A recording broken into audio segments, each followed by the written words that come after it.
If you didn't have electricity for 24 hours, could you survive? Hey, Jason here. If you've been watching the channel, you've been seeing me as I'm going through my new journey on my fourth country, third continent, which is Lusaka, Zambia. And I've been sharing some of the things that's helped me as an expat over the 9 years I've been doing this, but also let you know if you're someone who's deciding maybe to leave your home country and maybe want to look into Lusaka, Zambia, what are the goods and bads about it? And so in this video, we're going to speak about one of the bad things that's unfortunately happens here right now, and it's really bad, is load shedding. So let's go ahead and get into the video. So if you're not familiar with the term load shedding, or you just never had any research or history with Africa, it's something that affects a lot of different countries here around the continent. And it's when the electrical grid is overworked, it's reached its max capacity, or getting really close there. And so they start systematically shutting parts of the grid down. Now, there are stages to it. It can happen as little as maybe 2 hours a day or every 2 hours a day, or it can get up to maybe 12, 16 plus hours. And so right now here in Lusaka, Zambia, I will be completely honest with you, the load shedding is out of hand. They're trying to do their best to fix it. Like I could say from my personal experience, last week, it was actually really nice because it was a nice system, had electricity enough during the day to where I was able to, do some of my vitals, cleaning, cooking, all of that.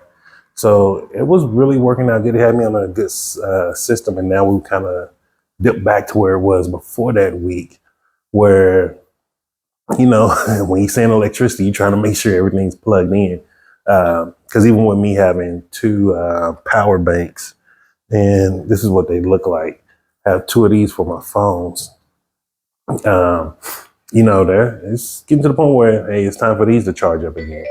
And so you really have to understand how do you deal with this? Like, one thing that I want people to understand, and I want you to understand, is that just because you decide to live abroad or go to a different country, it's not some utopia. There's going to be things that you don't like.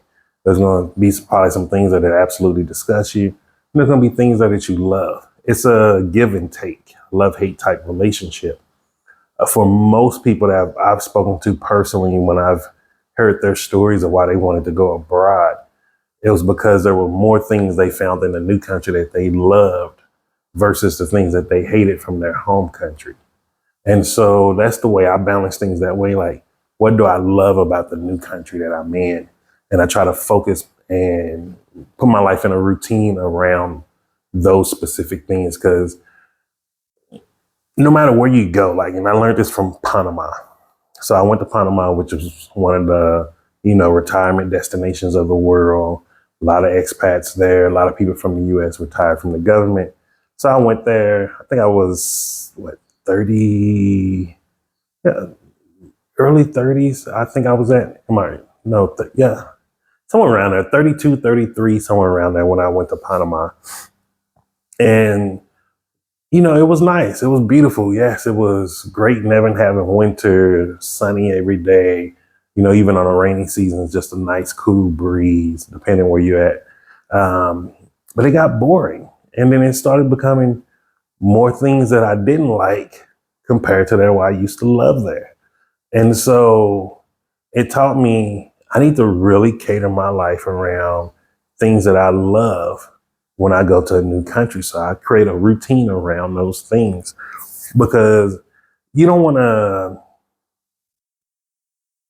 have a bad taste in your mouth from a country when you decide to leave behind, or you feel like you have animosity or hate. Like Panama, I still love it to this day. It was that the retirement lifestyle, that slow pace. It was just, I was at the point where I was like, okay, now I'm back in business mode. Like, I want to learn how to create businesses. I need stable internet. There's just things that I couldn't get there from that type of living. I'm not saying it's not there now. It's just while I was there and with the knowledge I had at that time, because, it wasn't that many people 9 years ago sharing their journey on YouTube and telling you how they left the country and stuff. So just doing it on your own, figuring it out. Then going to Colombia, which I still love to this day. Colombia to this day, it's still one of my favorite countries in the world. I was just reminiscing about it like 3 days ago because, like, man, I just miss the simplicity of the way their meals are there. Like you get a salad, you get a soup, you get at your main course. Like it's a very you're eating a very balanced diet there. So like I really miss that about Colombia, man, living in Medellin. Um, is just the food there and eating around and just the way their culture is around that. But like even here in Zambia, even though like yes, I don't like the food scene as much, there's other things that I love here more. And the thing what a lot of people don't get is it's not that I'm usually complaining about load shedding. Sometimes it gets out of hand. You just need to vent. But most of the time it's just to, it's an everyday part of life. And I don't think a lot of people are aware that or experiencing that, at least from my audience, basically. I know I target a lot of people in the US that watches me. And so like they don't have that understanding of load shedding. Like there's no power. Like right now, there while I'm filming this, there is no power. So I'm literally you're gonna see probably several videos of me in this exact same spot. But like I'm just shooting videos, shooting videos, shooting videos. I've been studying Neville Goddard most of the morning, listening to that, seeing what ideas, seeing what things that I needed to talk about, writing down the ideas that's coming in my mind, visualizing how I want to start building the actual my first tiny home that I'm going to start in February. Like, how do I want the floors laid out? I've been going out looking at ceramic tiles and all of these things, like really occupying my time where there's just no electricity. Like, it's just not there. And I'm laughing at it now. But please mind you, I've been in this 9 years. Not to this extent of load shedding, but even in Panama, we had electricity issues at times because of faulty wiring. Colombia, no. Only if it was maybe some really heavy rainstorms or something knocked out a power line. But Colombia, their electricity was on point. South Africa, I got locked inside of lifts, which are elevators. Like, hey, South Africa traumatized me for a little bit. I was afraid to get inside of lifts because you just didn't know if you was gonna be able to get out when you're supposed to. So that man coming here, like to where now it's like extended hours of load shedding. It took some getting adjusted to it, And you go through your range of emotions. In the beginning, I was angry, upset. Oh man, blah, blah, blah. But at one point, you're going to come to the reality. No one cares. And I'm telling you this now. So like, if you do come here, if you do become an expat in a different country, you need to get to the reality over some things you have zero control over and no one cares. And once you come to that understanding, life becomes very, very comfortable in your new home country because you're going to quit having that comparitis of, well, the US does this. Excuse me. Okay, sorry about that. I had to sneeze. Whew.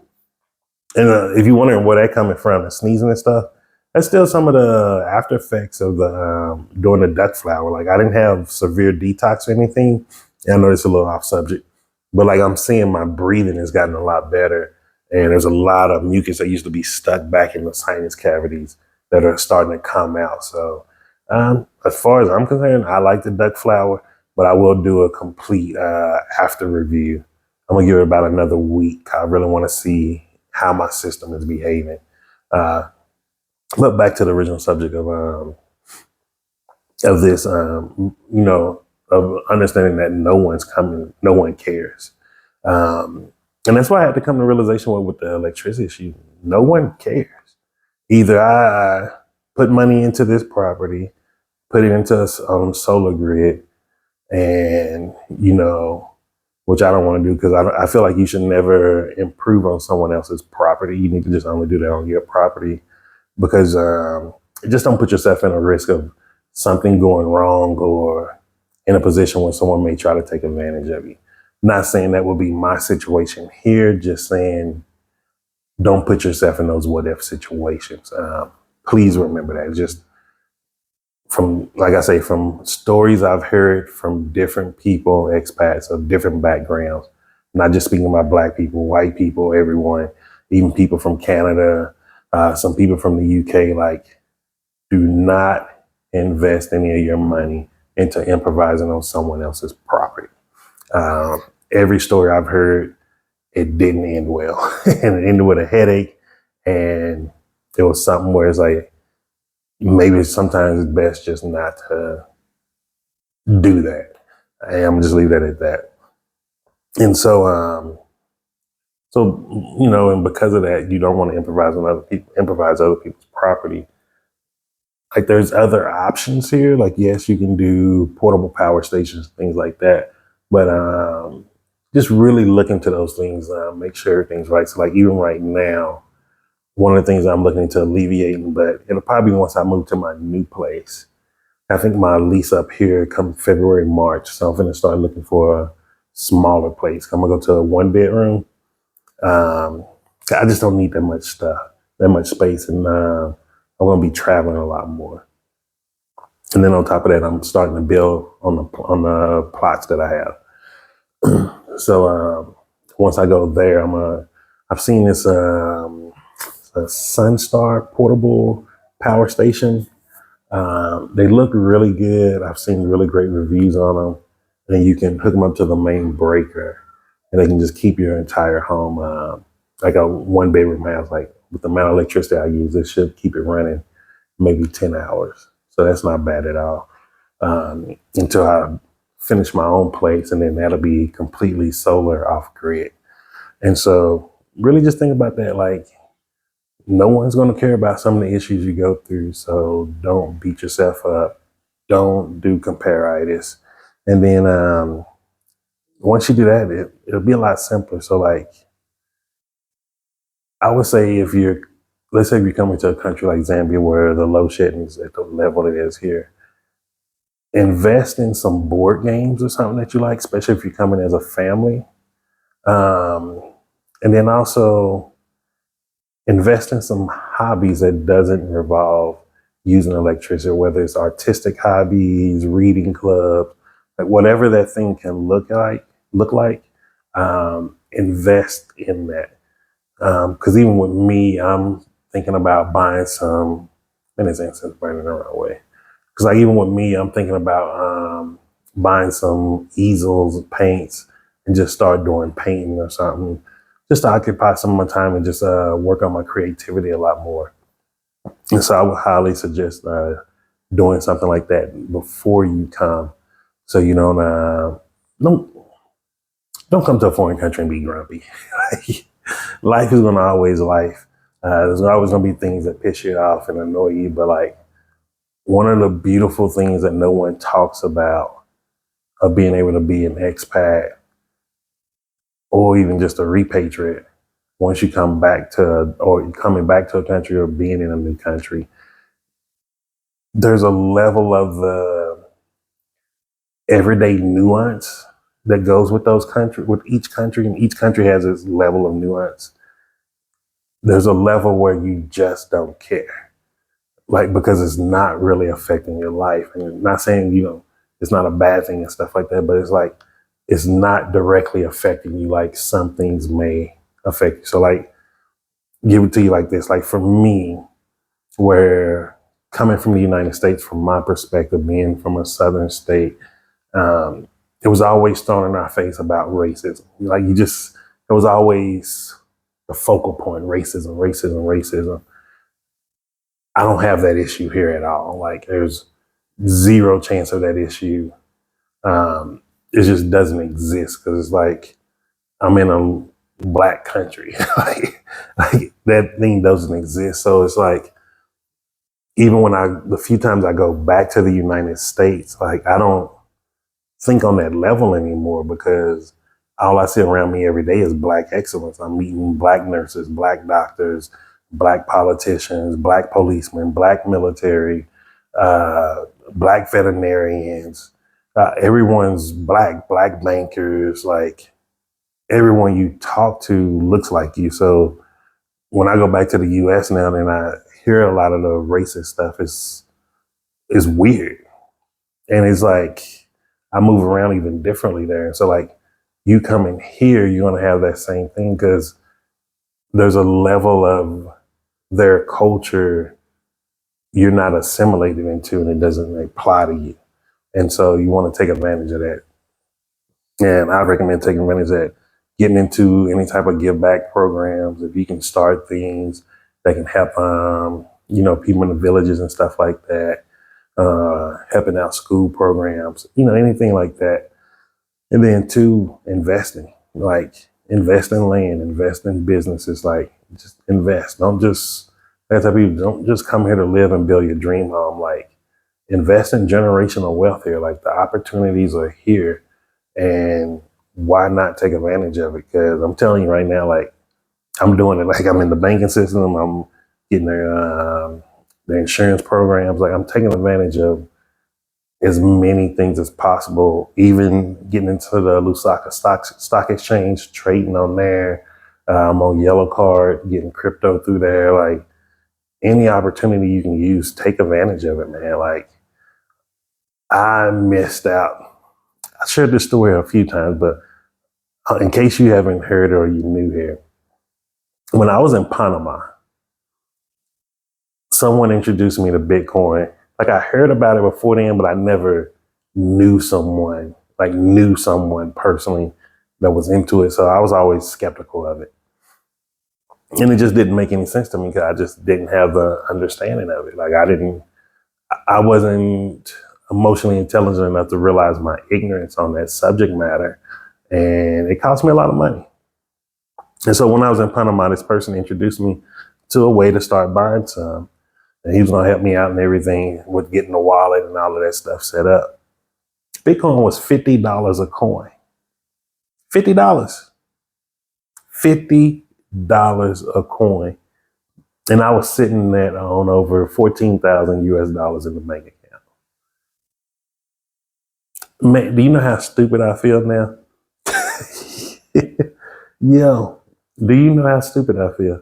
Like, I was like, man, 50 freaking dollars. And that taught me a very valuable lesson because it taught me, don't sit out here and say opportunities don't come your way. What I failed to do was act on an opportunity because I was so worried about getting scammed. And the one thing that I learned is if you're getting into something where the entry point isn't too overpriced, the risk is going to always benefit the reward of not getting scammed. The risk is taking that risk of like, hey, let me invest in this, I might get scammed.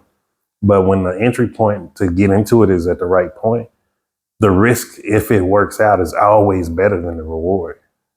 Like to this day, no one I've met that had the opportunity to get into Bitcoin when it was early in its stages was like, man, I'm glad I didn't do that Bitcoin.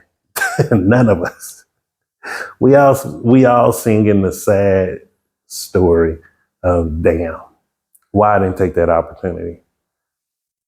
And so that's why now, like even here, when I hear different opportunities on land, traditional land in different places, I jump on it. Like even if for some reason I get ripped off or something happens, let's just say there's a misunderstanding and I lose the money. It teaches me one thing of how certain activities may be a little suspicious of purchasing land from someone. So that's a big learning curve right there, going from zero to that knowledge. Two, it will teach me how to do things in a better legal manner. I mean, like, is there certain paperwork that need to be signed? Is there a certain letterhead? Because like, if you take the issue to the police, they're going to tell you what you're lacking to be able to produce a case. So like I say, there's something that is teaching you. Now you're going from no knowledge to even more advanced knowledge. And then it also started teaching me like, what is the more accurate pricing of land that looks like this in this area, this size? Because the thing that a lot of people don't talk about is majority of the people in the new country that you go to, they want to see you succeed. they don't want to see you get ripped off. That's making them look bad. Like, that's one of the reasons what I love about this Southern African region. And this is why I decided to settle in this region, because people care. Like, people want you to do well. People want to see if you can take advantage of some of the opportunities here. Like, what can you get from it? But also, like, how can you give back? Like, people are good people here. And so, like, people will tell you, like, hey, you got to be careful of this, be careful of that. Like, and they'll even share with you some of their stories if they've gotten ripped off, or a family member or a close friend or something. Like, people are very vocal to let you know, like, hey, we want you to succeed. So just think about that. Think about that. Being in a country full of people that want to see you succeed. Just think about it. And I know I got on a little tangent there outside of the load shedding thing, but just wanted to share that because I felt like that was something that people are not talking about. And I don't want to paint this fairy tale image here in Zambia, and then you get here and then you're like, he didn't tell me there's no electricity. I'm telling you right now, there's, like, as of right now, there's a lot of times no electricity. You do need to get a power station, or if you got your own place, I would recommend just going completely solar, getting an inverter installed, everything in the home. Because compared to the price in the US, it is almost at a takeaway price here. So like the prices are really good here. I will in the future be going around. I'm gonna see if I can get video. Sometimes people don't like to be on video here. But I'm gonna see if I can get video pricing solar panels, pricing the inverters, lithium batteries, all of that. And I'm gonna try to find different places. See if some of these places like Love a Home and all of that, if some of their things are a little bit cheaper than some of the other areas. So I will be getting that out, and got a few other videos I'm gonna probably knock out today. But other than that, just remember this, I'm Jason, and success is simple once you know how.